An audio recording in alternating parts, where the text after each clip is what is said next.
Tu me suis, soulève ta Bible, dis ceci est ma Bible. Alléluia. Dis ceci est ma Bible, ceci est ma Bible. Elle contient les promesses de Dieu pour ma vie. Elle contient les promesses de Dieu pour ma vie. Je ne suis pas un simple lecteur de la parole.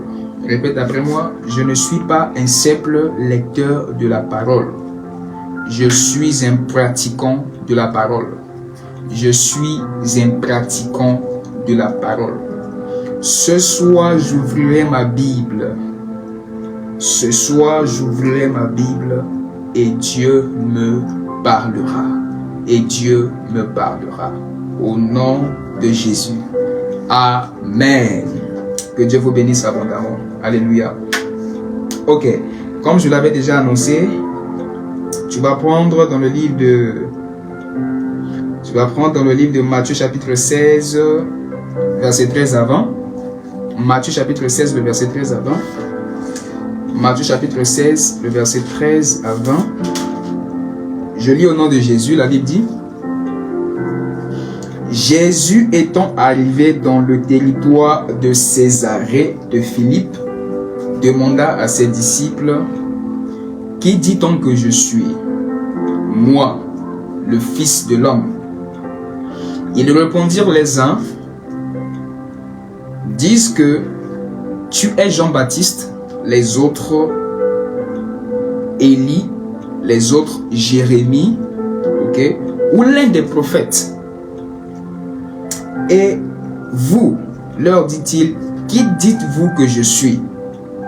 Simon-Pierre répondit: tu es le Christ, le Fils du Dieu vivant. Jésus reprenant la parole lui dit: tu es heureux, Simon, fils de Jonas, car ce ne sont pas la chair et le sang qui t'ont révélé cela, mais c'est mon Père qui est dans les cieux.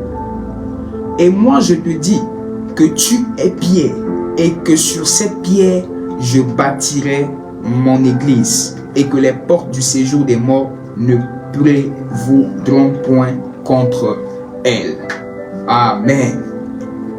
Là, c'est l'histoire entre ici.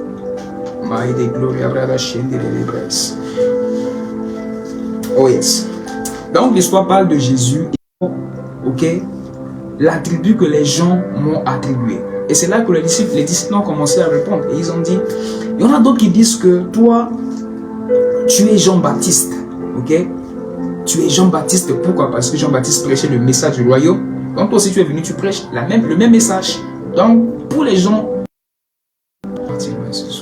oh yes. Donc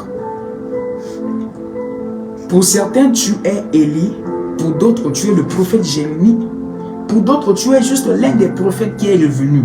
Et c'était le rapport que les gens disaient concernant Jésus. Pourquoi? Parce que pour ces gens-là, ils pensaient que Jésus était un des religieux.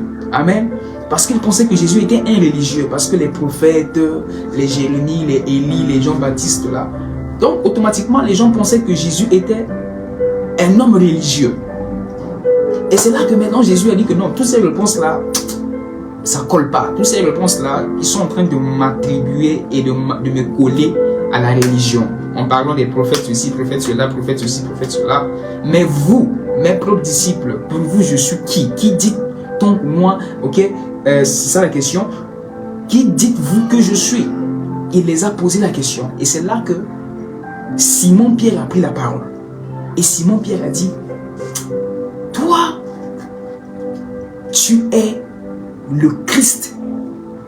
Et il a complété en disant le Fils de Dieu. Pourquoi? Parce qu'il y avait plusieurs Christ. Même avant la venue de Jésus, il y avait Christ. Les Romains, donc, avec l'avènement, ok, les Romains aussi utilisaient le terme Christ, parce que le mot Christ, ça vient du mot le mot Christ, ça vient du mot hébreu qui veut dire Christos, Messie, Machia, qui signifie loin.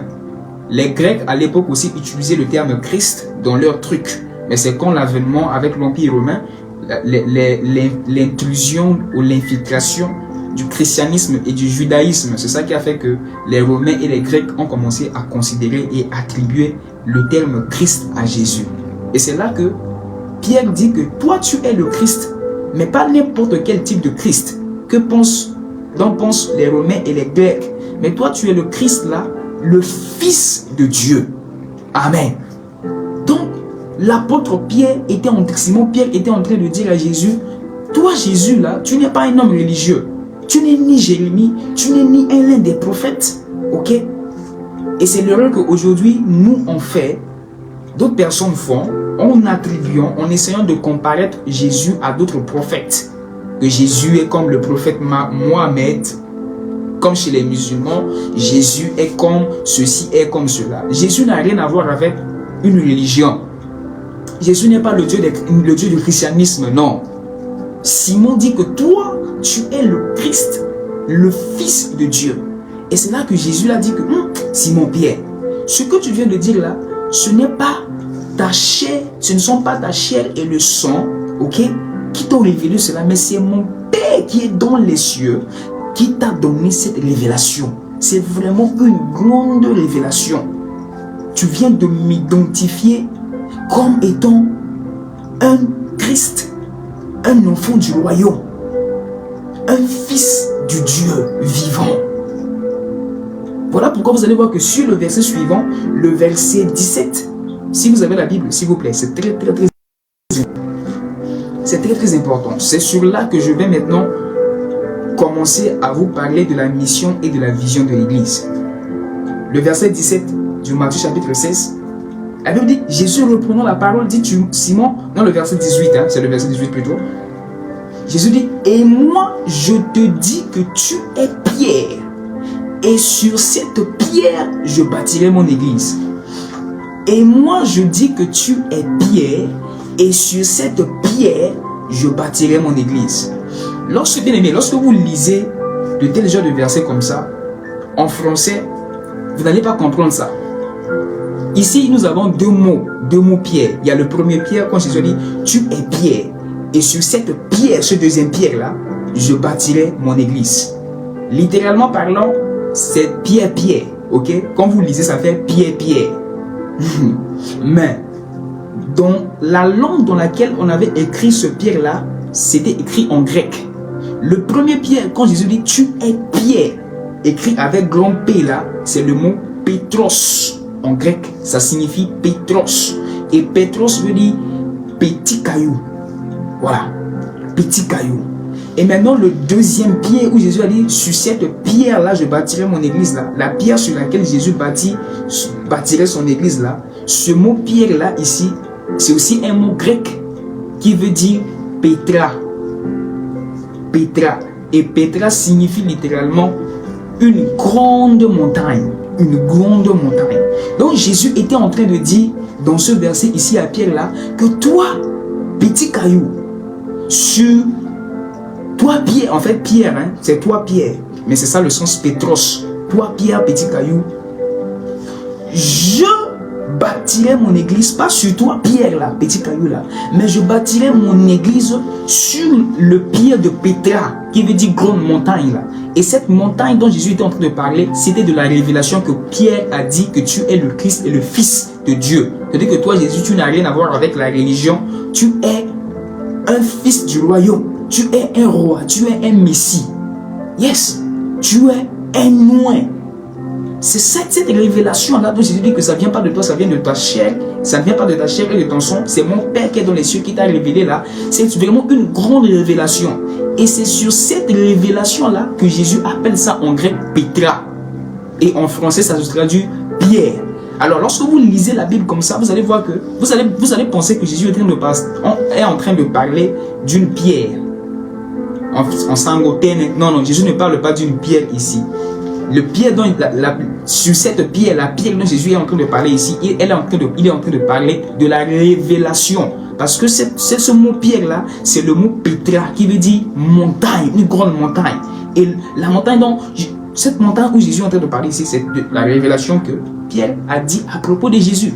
Et c'est là que j'ai dit que sur ce Pétra là, je bâtirai mon église. Sur cette révélation là, je bâtirai mon église. Pas sur pierre de caillou, non. C'est sur cette révélation, Pétra, que moi, Jésus, je bâtirai mon église. Et c'est là que tout commence avec la vision de l'église. Si vous ne comprenez pas cette parole de Jésus, votre église ne peut pas marcher.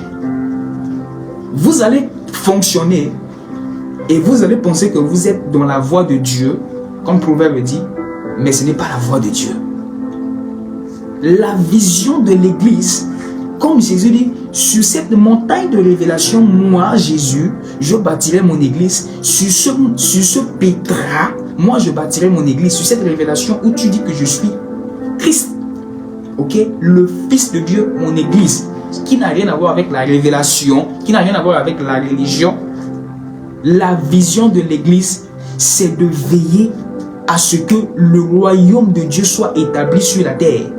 C'est ça la vision de l'église, de veiller à ce que le royaume de Dieu soit établi sur la terre. C'est ça la vision de l'église, la vision principale de Jésus.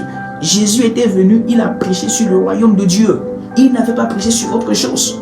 Il a prêché, je sais que je vous ai déjà répété ça plusieurs fois et je continue de le répéter pour que ça devienne un témoignage dans votre esprit. Alléluia. Jésus prêchait sur le royaume et la vision de Jésus est à ce que le royaume soit établi sur la terre. Et la vision de l'église est de veiller à ce que ce royaume dont Jésus est en train de parler, oh yes, il ne parlait pas de la religion, il parlait du royaume. Alléluia. Et pour comprendre ce dont je suis en train de parler sur le royaume, cela revient à comprendre ce que l'homme a perdu dans le jardin d'Éden. Alléluia. Est-ce que nous sommes sur la même longueur d'onde? Est-ce qu'on est sur la même page? Amen. J'espère que vous me suivez très bien, que vous comprenez ce dont je suis en train de parler. Alléluia. Oh yes. Alors, revenons dans le livre de Genèse, chapitre 2, le verset 7. Genèse, chapitre 2, le verset 7. Genèse, chapitre 2, le verset 7. Genèse, chapitre 2, le verset 7. La Bible dit: L'Éternel Dieu forma l'homme de la poussière. Il souffla dans ses narines un souffle de vie et l'homme devint un être vivant. Et l'homme devint un être vivant. Le chapitre 1, le verset 26. Chapitre 1, le verset 26, la Bible dit: Puis Dieu dit, faisons l'homme à notre image, selon notre ressemblance, et qu'il domine sur les poissons de la mer, sur les oiseaux du ciel, sur le bétail, sur toute la terre et sur tous les reptiles qui rampent sur la terre. Alléluia. Dieu, en créant l'homme, il lui a donné ce qu'on appelle la domination. Vous allez voir que à chaque fois qu'on dit Dieu créa l'homme, faisons l'homme en image, Dieu dit que tu domines sur la terre. Ce que l'homme a reçu dans le jardin, c'était ce qu'on appelle la domination. Amen.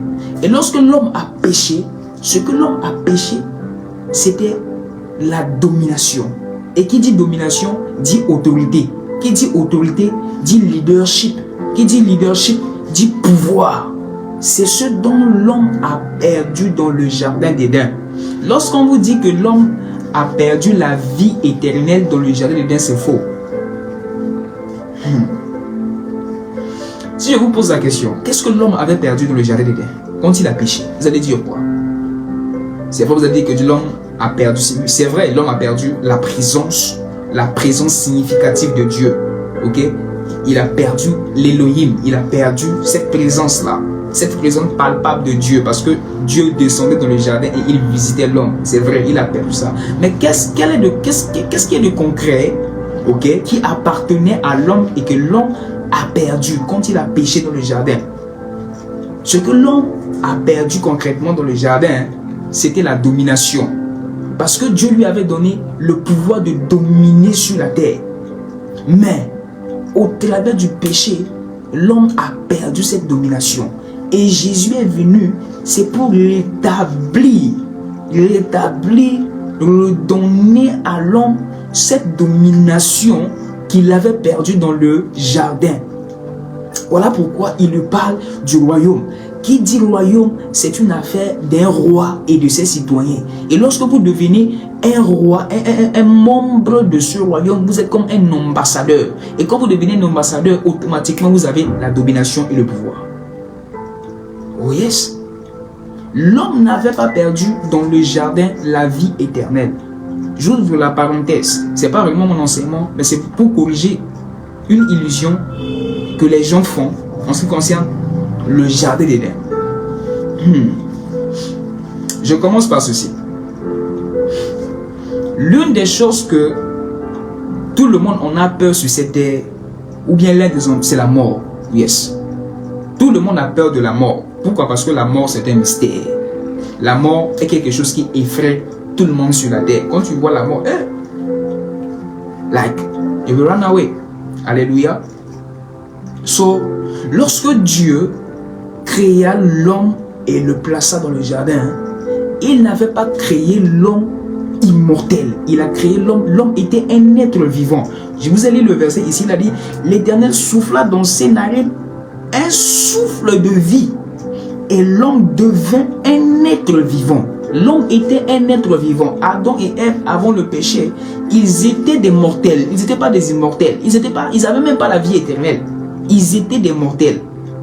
Le souffle dont Dieu a soufflé dans leur narine leur permettait de vivre et de respirer.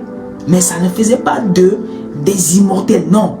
Raison parce qu'ils sont des mortels. Voilà pourquoi quand vous lisez à la suite des versets, la Bible dit que Dieu a placé dans le jardin un arbre de vie. Un arbre de vie. Que servait l'arbre de vie dans le jardin d'Éden? Il y avait l'arbre de vie et l'arbre de la connaissance du bien et du mal. Et Dieu interdisait à l'homme de ne pas manger que l'arbre de la connaissance du bien et du mal. Mais il y avait l'arbre de vie qui était là. Que servait l'arbre de vie? Alléluia. Que servait l'arbre de vie? L'homme était un être vivant. L'homme n'était pas immortel. L'homme n'était pas immortel. Il était mortel. Et l'arbre de vie que Dieu a placé dans le jardin d'Éden permettait à l'homme de pouvoir faire comment? De pouvoir vivre. Voilà pourquoi lorsqu'ils ont péché, Dieu les a empêchés de répartir, jouir de cet arbre de vie. Et si vous allez voir que l'arbre de vie dont Dieu parle dans le livre de Genèse ici, c'est de ça là que l'apôtre Jean a reçu en révélation dans le livre d'Apocalypse. Et il a dit que je voyais une ville, je crois que c'est dans Apocalypse chapitre 22 à partir du verset 2 en descendant. Vous allez lire, la Bible dit que l'apôtre Jean dit que je vois une ville. Et dans cette ville, il y avait un arbre. Et cet arbre de vie là donnait et produisait des fruits 12 fois dans l'année. C'est-à-dire que chaque mois, il produisait des fruits de vie. Et l'apôtre Jean était en train de voir la nouvelle Jérusalem. Et même nous qui allons vivre, et c'est là que je rappelle que la mission principale de Dieu, la vision de l'Église, la vision de Jésus, ce n'est pas que nous allons vivre au ciel. L'objectif de Dieu, c'est la terre, c'est de conquérir la terre. L'homme a été créé pour vivre sur la terre, pas au ciel. La religion nous fait comprendre que nous sommes appelés à aller vivre au ciel. Non, on est appelé à vivre sur la terre. Voilà pourquoi le message de Jésus, il prêchait que le royaume de Dieu, afin que le royaume de Dieu soit établi sur la terre. Et Dieu veut qu'au travers de toi et de moi, nous soyons des conquérants pour conquérir la terre. Voilà pourquoi Jésus aussi utilisait beaucoup des expressions. Il parlait que nous sommes le sel de la terre. Dieu vise la terre au travers de toi et de moi et au travers de la bonne nouvelle du royaume de Dieu. La religion nous fait comprendre que nous sommes appelés à aller au ciel. Notre objectif, c'est le ciel. Alors que ce n'est pas ça la pensée de Elohim. La pensée de Dieu, c'est que le royaume soit établi sur la terre.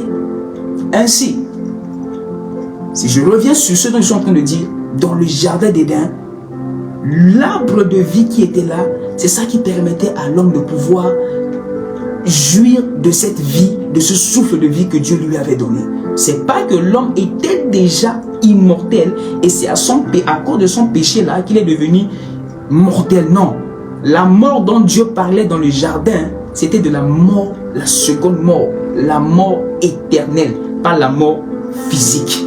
Alléluia.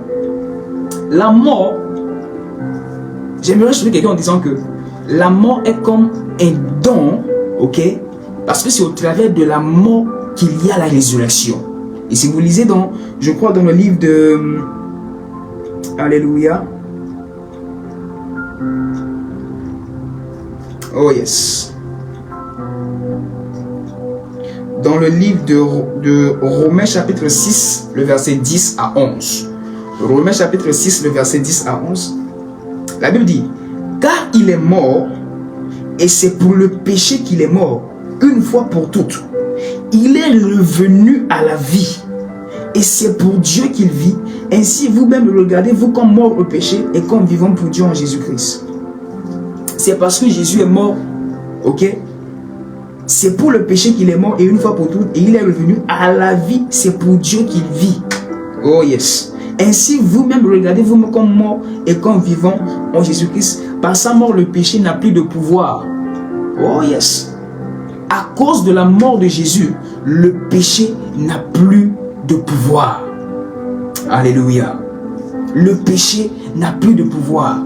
Et au travers de sa résurrection, aujourd'hui, notre foi n'est pas vaine. Au travers de la résurrection, nous avons cette capacité. Nous avons des religieux. Je ne suis pas un religieux, moi. Mais vous, que dites-vous? Qui je suis? Qui je suis pour vous? Qu'est-ce que vous dites de moi, Jésus? Et c'est là que Pierre a dit, ah, tu es le Messie, tu es le Christ, le Fils de Dieu.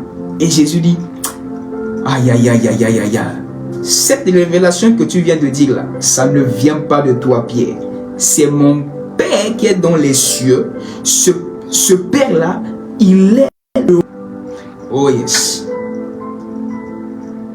Donc, lorsque Jésus a dit que cette révélation, ça vient de mon Père qui est dans les cieux, automatiquement, le verset suivant, le verset 18, Jésus dit, toi, tu es Pierre.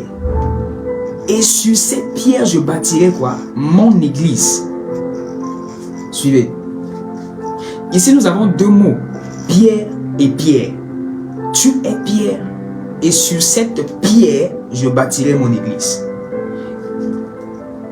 Littéralement parlant, ces deux pierres-là, quand vous lisez ça, vous allez voir que il s'agit de la même chose. Mais dans la langue dans laquelle ce verset a été écrit, c'est pas la même chose. Le premier mot Pierre là, quand Jésus dit toi tu es Pierre là, c'est un mot grec qui veut dire Pétros. Pétros. P-E-T-R-O-S. Pétros. Et ce mot signifie petit caillou. Petite pierre, petit caillou. Maintenant, le deuxième mot pierre où Jésus dit sur cette pierre là que moi je bâtirai mon église. Ce deuxième mot pierre là, c'est aussi un mot grec qui veut dire Petra. P-E-T-R-A. Et le sens c'est une grande montagne. Ce que Jésus était en train de faire comprendre est que toi Pierre là, c'est pas sur toi que je vais bâtir mon église, non. Mais c'est sur cette montagne de révélation que tu as dit qui ne venait pas de toi, qui vient de mon Père là. C'est sur cette révélation là que moi je bâtirai mon église. Be careful. So, l'erreur que beaucoup de personnes font, c'est que quand ils lisent ce verset, ils pensent que Jésus est en train de dire que c'est toi sur Pierre que je vais bâtir mon église. Non, Jésus n'était pas en train de parler de l'apôtre Pierre. Il était en train de parler de la révélation que Pierre a dit à son sujet. Et cette révélation était venue pour nous montrer et pour nous clarifier que Jésus n'a rien à voir avec ces religieux. Parce que ce dont c'est l'intention que ces gens savaient de lui, qu'il était Élie, qu'il était Jean-Baptiste, qu'il était Jérémie, qu'il était un des prophètes là, ça n'a rien à voir avec Jésus. Jésus n'est pas un religieux. Jésus n'a jamais introduit le christianisme. Il n'a jamais introduit une religion quelconque. Et c'est là que la révélation de Pierre était venue pour clarifier les choses. Que toi, tu es le Christ est le Fils de Dieu. Et c'est une grande révélation. Et c'est sur cette révélation-là qu'on appelle en grec Petra que je bâtirai mon église. Oh yes. Et lorsque, en tant que l'église de Jésus, nous comprenons pas cette révélation, on va passer à côté de la vision de l'église. Et la vision de l'église, c'est de veiller à ce que le royaume de Dieu soit établi sur la terre. Oh yes. durant tout le ministère, royaume de Dieu. Parce que c'est ça la vision de l'Église, afin que de veiller à ce que le royaume soit établi sur la terre. Alléluia. Oh yes. Maintenant, pour comprendre la mission de l'Église, cela remonte à découvrir l'origine du terme Église et la démocratie. Quel est le lien entre l'Église et la démocratie? Amen. Je vais vous donner un aperçu général sur d'abord l'origine de la démocratie, et c'est là que vous allez comprendre d'où ça vient l'idée de l'Église. Ok? La démocratie remonte au temps de l'Antiquité, à la Grèce antique, en Athènes. Yes. C'est une ville qui est située dans la Grèce. Ok? C'est une ville qui est située dans la Grèce, et la Grèce est vers le sud de l'Europe. Et je crois l'un des pays frontaliers de la Grèce, c'est la Turquie. Yes. Et c'était dans cette petite ville d'Athènes que la démocratie a pris son essor. À cette époque-là, ce n'était pas encore vraiment la démocratie. Ok?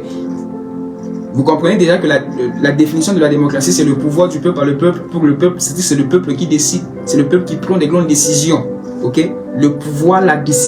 Tout le monde qui pouvait donner, ceux qui n'avaient pas la nationalité ne pouvaient pas aussi faire partie de ceux qui doivent décider par rapport à la gestion de la ville. Donc, ce n'était pas vraiment la démocratie, mais c'était déjà les débuts.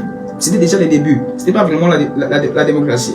Mais c'est avec le temps, avec les siècles, que la démocratie a évolué. Ok? C'est avec les siècles que la démocratie a évolué. Cela maintenant donne aux citoyens de participer maintenant à des grandes décisions qui concernent leur ville.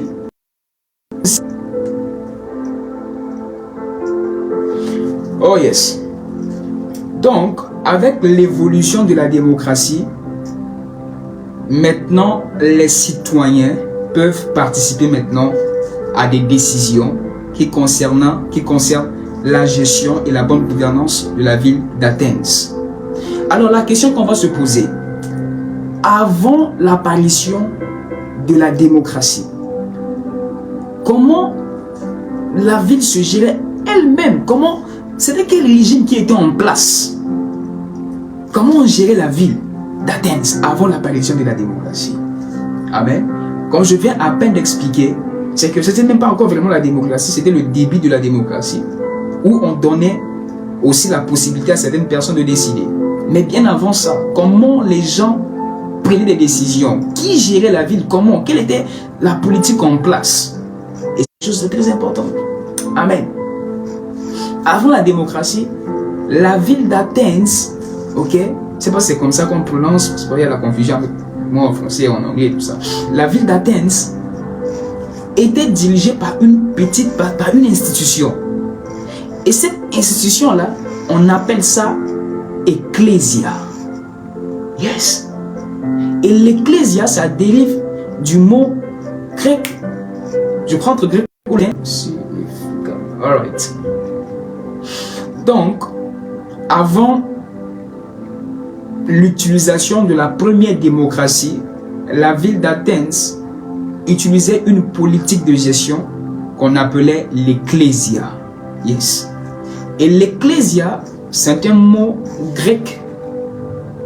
Et ce mot-là signifie assemblée. Donc, c'était vraiment une assemblée de personnes qui participaient à des grandes décisions par rapport à la gestion de la ville en Athènes. Ce n'était pas encore vraiment la démocratie, c'était l'Ecclésia qui décidait. C'était l'Ecclésia qui participait à la décision concernant les affaires de la ville. Et ce mot Ecclésia, qui signifie en grec assemblée là, si on traduit l'Ecclésia, ok, en anglais, ça donne le mot church, qui signifie en français église. Et c'est avec le temps que maintenant les chrétiens se servent de ce mot église là, qui concerne l'église que nous avons. Je parle à l'église, je parle à l'église, je parle à l'église, ça parle maintenant de la communauté. Mais l'église ne concerne pas seulement ce que nous sommes en train de faire. L'église, ça vient du mot ecclésia. Et l'ecclésia, c'était une politique de gestion. L'église était un groupe, c'était une assemblée de gens qui participaient à des grandes décisions par rapport à la gestion de la ville en Athènes, avant la démocratie. Amen. Donc, l'église qui est l'ecclésia, oh yes. Donc, la responsabilité de l'ecclésia ou bien la responsabilité de l'église ne concerne pas seulement ce que nous sommes en train de faire. À l'église, ça veut dire que prier, jeûner, prêcher, etc. Voilà, ces histoires. C'est pas seulement ça la responsabilité de l'église. La responsabilité de l'église, selon son terme ecclésia, c'est de participer aussi aux... Donc du coup, l'ecclésia n'est pas une démocratie. Ok? L'ecclésia n'est pas une démocratie parce qu'elle était avant la venue de la démocratie. Ce que j'aimerais attirer votre attention, c'est que l'ecclésia, c'est pas juste ce dont on pense aujourd'hui, parce que pour nous, on a concrétisé l'ecclésia juste avec l'église, la communauté chrétienne, ok? Et on veut confondre, on veut faire une contrefaçon de l'ecclésia pour le transformer en une religion du christianisme. Le christianisme n'est pas l'ecclésia. Le christianisme est une religion. Et Dieu n'est pas dans le christianisme. Dieu est pour l'ecclésia. Et lorsque je dis, nous sommes à la fin du christianisme. Oh yes. Donc, je rappelle que l'église était une institution dans la Grèce antique qui participait aux grandes décisions de la ville d'Athènes. Yes, c'était l'église qui gérait la ville. Mais aujourd'hui, c'est pas ce qui se passe. Parfois, pour bien agir, il faut comprendre la source, d'où on vient. Ok? D'où on vient. On a été créé pour quel but? Pour ne pas faire autrement, je dois chercher à connaître l'origine pour ne pas me dérouter.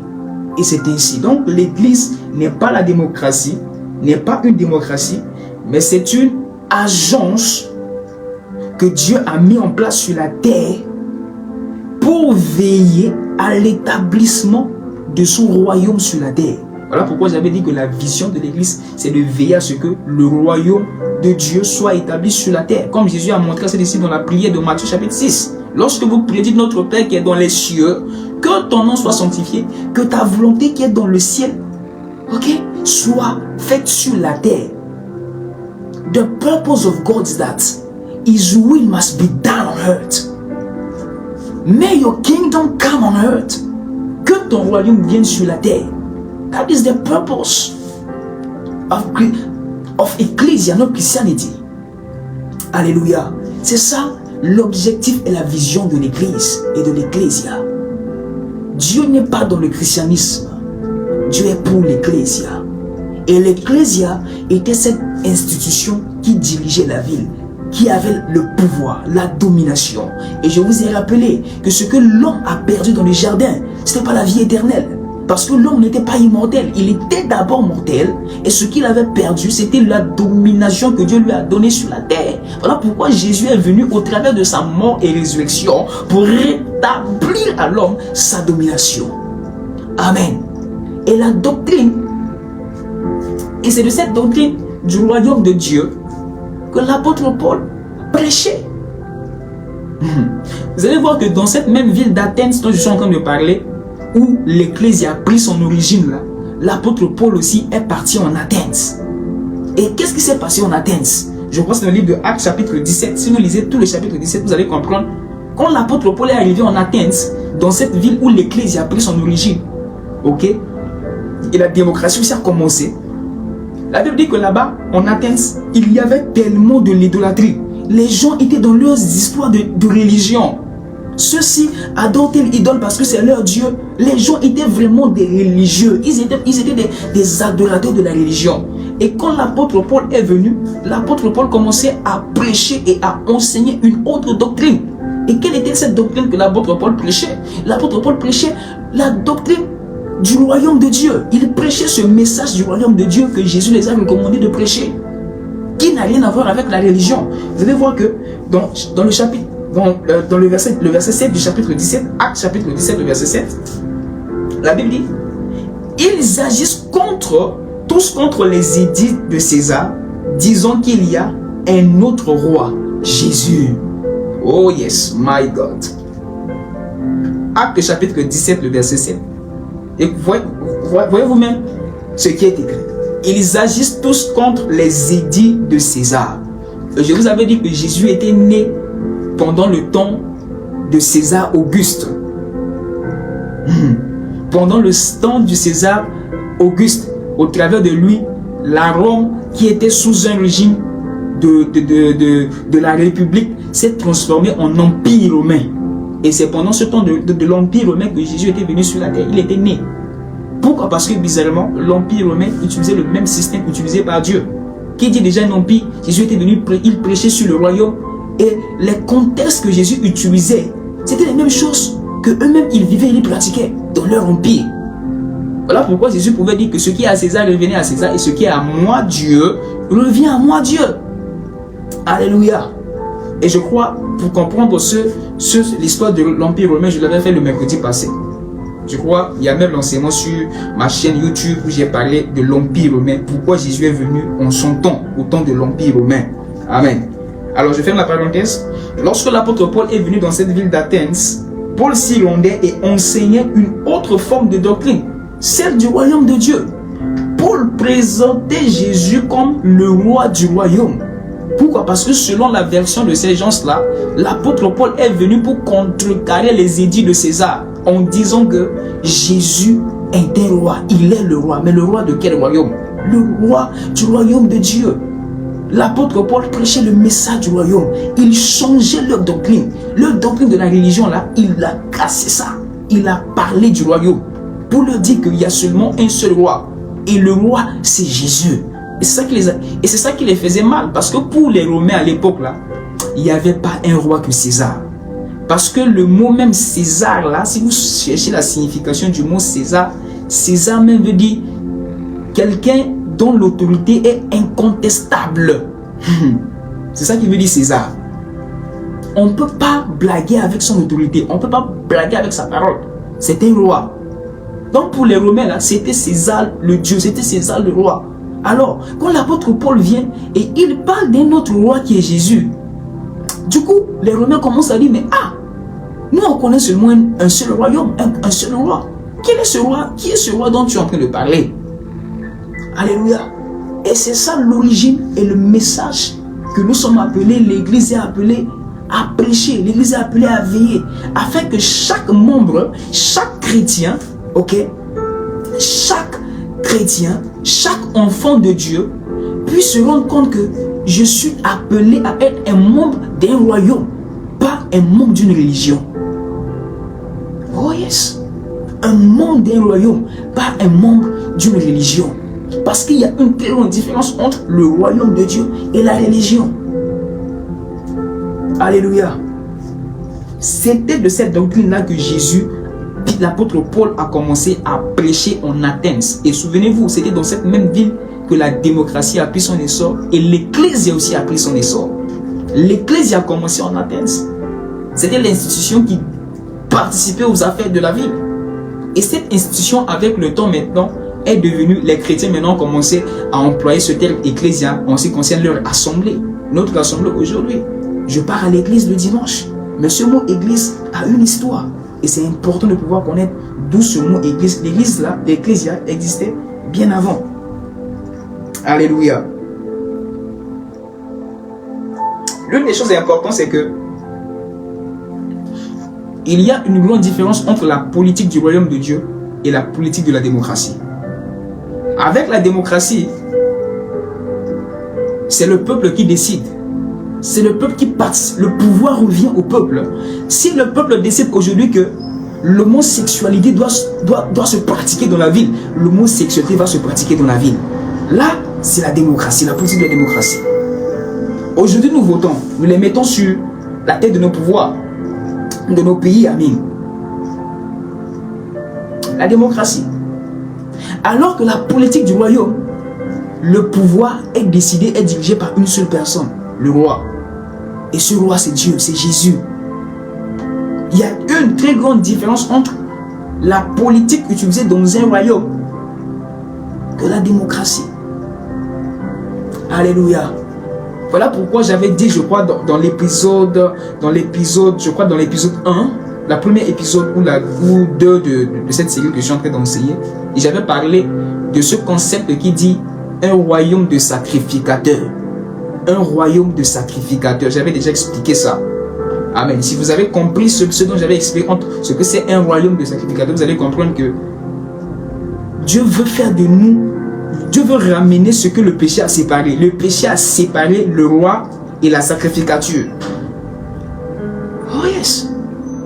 La religion nous fait comprendre que nous là, on n'est que pour la sacrificature. Mais en ce qui concerne la royauté, c'est pour une autre race de personnes. Ça fait qu'aujourd'hui, si un homme de Dieu veut s'engager dans la politique, on dit, ah là-bas, c'est vrai, les réalités sont comme ça, mais la politique n'est pas l'affaire des chrétiens, des hommes de Dieu, des enfants de Dieu. C'est faux.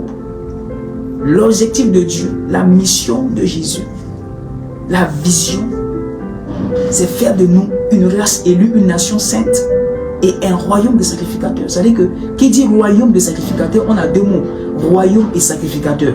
Royaume, ça signifie que ça vise le leadership, la domination, le pouvoir. Et sacrificateur, ça vise la spiritualité. Ce qui veut dire que ce sont des choses, les deux choses doivent être ensemble en nous, pas se séparer. Yes, Jésus a restauré en nous la domination que nous avons perdue à Éden et la spiritualité. Sacrificateur. Et si on voit avec l'histoire, David opérait comme un roi et un sacrificateur. Et il était l'incarnation, il était le prototype de ce dont Jésus était en train d'enseigner. Voilà pourquoi Jésus est venu du trône de David. Il est venu de David. On dit David est son père. Parce que David était un roi sacrificateur. Oh yes. My God. Alléluia. Et si on voit ce scénario qui s'est passé en Athènes avec l'apôtre Paul, c'était vraiment émouvant. Vraiment émouvant. Quand il parlait de cette doctrine du royaume de Dieu en Athènes, afin de donner de l'autonomie à l'Ecclésia, la Bible dit que on a mis l'apôtre Paul, je vais vous lire ça. L'apôtre Paul se prépare à présenter la personne de Jésus-Christ.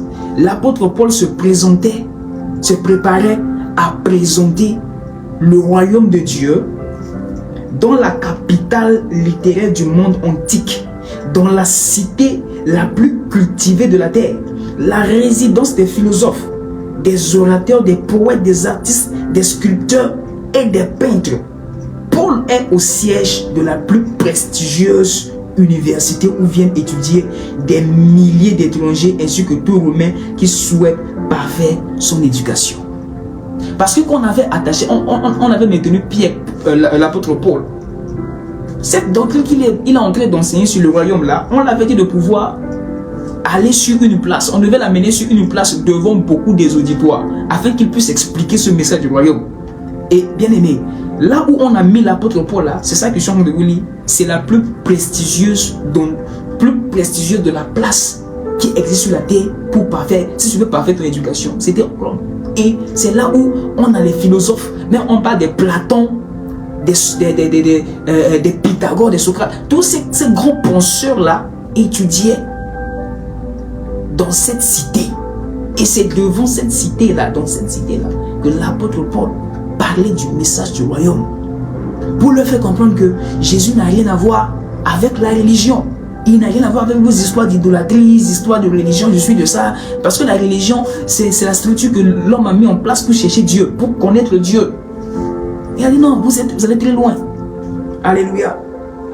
Pour les Grecs qui ont subi l'influence de la pensée d'idéaliste de Platon, il est absurde de croire qu'un mort peut sortir du tombeau Parce que d'après Platon, un mort ne peut pas sortir du tombeau. Un mort ne peut pas revenir à la vie.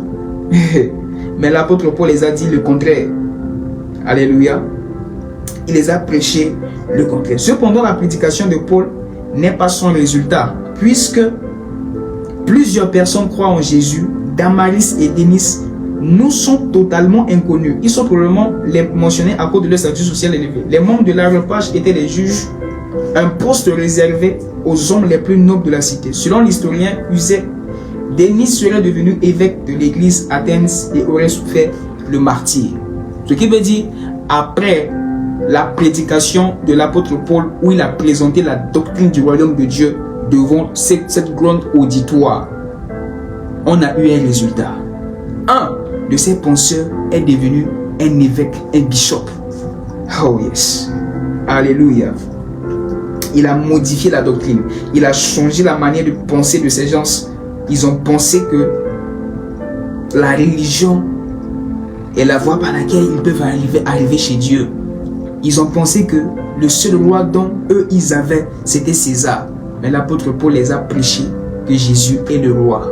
Et Jésus est ton roi, Jésus est mon roi. Nous sommes les citoyens du royaume de Dieu. Alléluia. Et nous participons à l'Ecclésia. Et nous sommes membres de l'Ecclésia et non membres d'une religion. Un jour, la religion peut arrêter.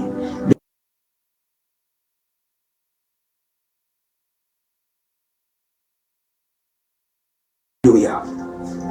Que Dieu vous bénisse royalement et abondamment. Alléluia. Merci pour votre présence en ligne. Merci. Je salue l'apôtre Gérard Sakila. Papa, que Dieu vous bénisse royalement. Amen, amen. Nous vous aimons de tout notre cœur, de notre génération. Vous êtes un docteur de la parole. Nous prions que le Seigneur bénisse votre vie et rend fructueux votre ministère. Alléluia. Alors, bien-aimés frères et sœurs, c'est de ce dont Dieu attend de nous, afin que la prédication du message du royaume de Dieu soit propagée sur la terre. L'Église, sa vision, c'est de veiller à ce que le royaume de Dieu soit établi sur la terre. Et sa mission constitue à annoncer cette bonne nouvelle du royaume. Et Jésus a dit, annoncer la bonne nouvelle du royaume. Pas la bonne nouvelle de ma mort et de ma résurrection. Pas la bonne nouvelle que vous serez guéris. Pas la bonne nouvelle que vous avez le Saint-Esprit. Pas la bonne nouvelle de la Pâque. Pas la bonne nouvelle de ceci. Mais la bonne nouvelle du royaume. Pour servir de témoignage aux nations. Et là viendra la fin. Bien-aimés, we don't know the time, the hour. Concernant, on ne connaît pas l'heure de la fin du monde, mais on connaît quand. Et quand, c'est ce dont je suis en train de prêcher, le message du royaume. Quand ça servirait de témoignage à toutes les nations, c'est là que viendra la fin. On connaît quand, mais on ne connaît pas l'heure. Oh yes. Prêchons le royaume de Dieu. Il est temps pour toi et moi de sortir de la religion. Et nous devons briser. And I know that I am anointed by the Holy Ghost to scatter every system of religion in your life, in your ministry, in the name of Lord Jesus. And I pray in the Holy Ghost que le Saint-Esprit, au travers de sa puissance, impose le système du royaume dans ta vie, dans ton lieu de travail, dans ta famille, dans ton ministère, dans le nom puissant de Jésus. Que le royaume de Dieu soit établi dans votre vie. Que le royaume de Dieu soit établi dans votre famille, dans votre maison. Le royaume de Dieu, c'est un système contrôlé et gouverné par un roi. Et ce roi, c'est Jésus. Lorsque le royaume de Dieu est établi dans votre vie, tout change. C'est un système qui doit être incarné, qui doit être imposé. Imposons ce système dans notre famille. Nous sommes dans un temps, nous sommes dans une saison où ce royaume doit être imposé. Je vous ai dit, le royaume des ténèbres aussi a son système. Et le royaume de Dieu aussi a son système. Et il est temps pour toi et moi de pouvoir imposer ce système du royaume. Imposer ce système du royaume dans notre cœur, dans notre famille, dans notre maison, partout où on va. Il faut que ce message soit prêché et soit enseigné. Chers prédicateurs de Dieu, chers orateurs, parler de ce message du royaume de Dieu. Jésus ne nous a pas dit de prêcher autre chose, d'enseigner autre chose. Enseignons sur le royaume de Dieu. Amenons les chrétiens, amenons les enfants de Dieu, les co-héritiers de Christ, à comprendre comment ce royaume fonctionne et à vivre selon la priorité de ce royaume. Selon qu'il est écrit, recherchez premièrement le royaume, prêchez premièrement ce message. Votre priorité, c'est d'abord le royaume et la justice, et tous les autres vont venir par-dessus de tout. Que ça soit ta priorité dans le nom puissant de Jésus. Père, merci. Et j'aimerais donner l'opportunité à quelqu'un qui m'entend et qui me suit. No matter the when that you come through this life, I want to give you the opportunity to give your life to Christ. Je vais te donner l'opportunité de donner ta vie à Jésus. Bien-aimé, la seule fois où Jésus a parlé de la nouvelle naissance, il n'a même pas enseigné sur la nouvelle naissance. Jésus n'a jamais enseigné sur la nouvelle naissance. La seule fois où il a parlé de la nouvelle naissance, c'était lorsqu'il était en train de converser avec un homme religieux qu'on appelle Nicodème. Et cet homme lui a posé une question importante en lui demandant: qu'est-ce que je peux faire? Qu'est-ce qu'on peut faire pour hériter le royaume de Dieu? Et c'est là que Jésus lui a dit: le visa qui te permet d'hériter ce royaume s'appelle la nouvelle naissance. Alors, tout ce que je suis en train de dire, ça ne te concerne pas si tu n'as pas ce visa qu'on appelle Jésus. Si tu n'as pas ce visa qu'on appelle la nouvelle naissance. Alors, j'aimerais te donner l'opportunité ce soir encore de donner ta vie à Jésus. D'avoir accès, d'entrer dans ce royaume. Tout le monde peut être invité à la fête, mais seuls ceux qui ont l'habit de la noce peuvent rester dans la fête. C'est comme Jésus a donné ce parabole. Et cet habit de la noce, c'est ce visa qui te permet de rester et de demeurer. C'est ton permis de résidence. Alléluia. Alors si tu es prêt, fais cette prière après moi. Dis: Seigneur Jésus, je viens à toi ce soir. Je renonce à ma mauvaise pensée, à mon ancienne mentalité, mon ancienne mentalité. Et ce soir, je décide de t'accepter dans ma vie comme mon unique roi, Seigneur et Sauveur. Dirige ma vie et contrôle ma vie. Et aujourd'hui, fais de moi un enfant du royaume, un enfant de Dieu, ton co-héritier. Merci pour la rémission de mes péchés. Merci parce que tu m'as lavé par ton sang. Je te rends grâce et je te bénis. Au nom de Jésus. Et merci pour cette personne qui fait cette prière avec moi. Merci pour cette personne qui décide aujourd'hui d'entrer dans ton royaume, d'hériter ton royaume, d'appartenir, de devenir un citoyen de ce royaume. Holy Spirit, je prie afin que tu puisses l'assister, parce que tu es le gouverneur général du royaume de Dieu sur la terre. Fais ton ministère dans la vie de cet homme et de cette frère, de cette sœur. Merci pour ta présence, Holy Spirit.